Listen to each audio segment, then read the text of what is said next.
The Trump administration brushed aside decades of precedent when it ordered Columbia University to oust the leadership of an academic department, a demand seen as a direct attack on academic freedom and a warning of what's to come for other colleges facing federal scrutiny. Federal officials told the university it must immediately place its Middle Eastern, South Asian, and African Studies department under academic receivership for a minimum of 5 years. The demand was among several described as conditions for receiving federal funding, including $400 million already pulled over allegations of anti-Semitism. Across academia, it was seen as a stunning intrusion. "It's an escalation of a kind that is unheard of," said Joan Scott, a historian and member of the Academic Freedom Committee of the American Association of University Professors. Even during the McCarthy period in the United States, this was not done.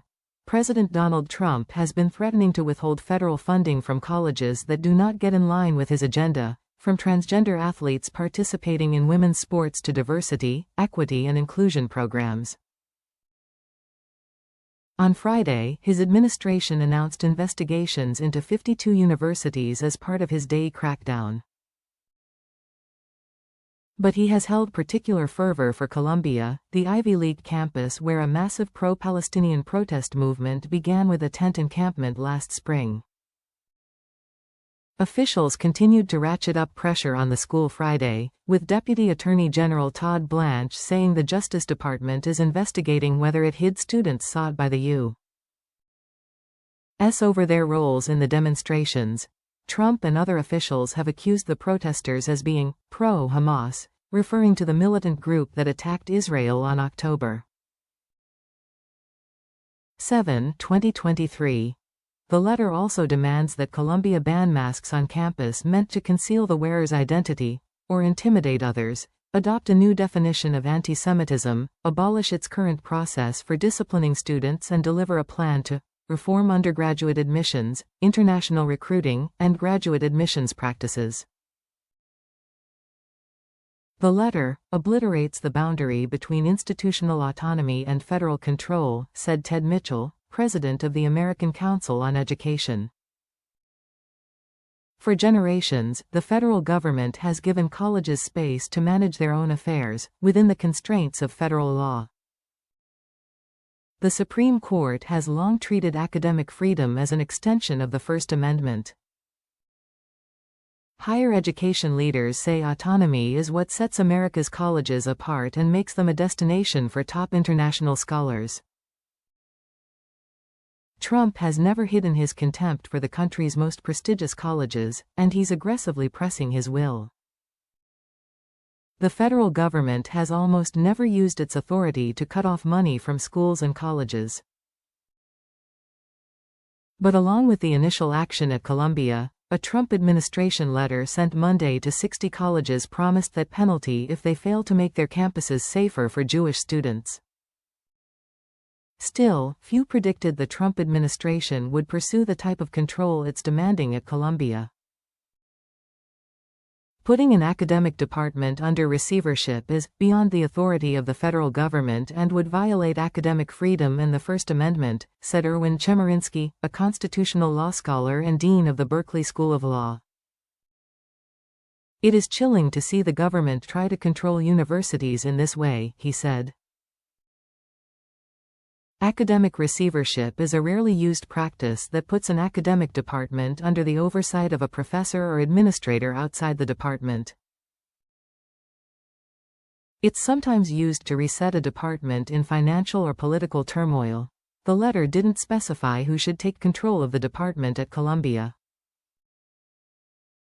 Scott, of the AAUP, said the department appeared to be singled out because it was viewed as being overly critical of Israel. "Receivership is a nice way of basically saying get rid of the department," Scott said. The Trump administration announced last week it was pulling $400 million in contracts from Columbia and reviewing another $5 billion in grants over complaints of anti-Semitism. The cuts have already affected research studies at Columbia's Medical Center, which has long relied on grants from the National Institutes of Health. U.S. government agencies said they made the cuts because of the school's continued inaction in the face of persistent harassment of Jewish students. Some Jewish groups and the president's supporters have argued the government should be free to condition funding to colleges as it does other entities. The university said it's reviewing the Trump administration's letter. "We are committed at all times to advancing our mission, supporting our students, and addressing all forms of discrimination and hatred on our campus," it said in a statement. Meanwhile, it's leaving college leaders across the U.S. on edge. Mitchell, of the American Council on Education, said college presidents he spoke with were aghast at the letter. "It doesn't matter whether they're in red states or blue states or whether they're religious institutions or sectarian institutions. This is not the government's role," he said. The letter was condemned by some faculty members and free speech groups. "Half of this stuff you can't just do and the other half is insane," said Joseph Howley, a Columbia professor of classics. "If the federal government can show up and demand a university department be shut down or restructured, then we don't have universities in this country." The Foundation for Individual Rights and Expression called it a blueprint to supercharge censorship at colleges. "Our colleges need to protect free expression and comply with anti-discrimination laws, but important civil rights investigations cannot be resolved by ad hoc directives from the government," said Tyler Coward, the group's lead counsel for government affairs.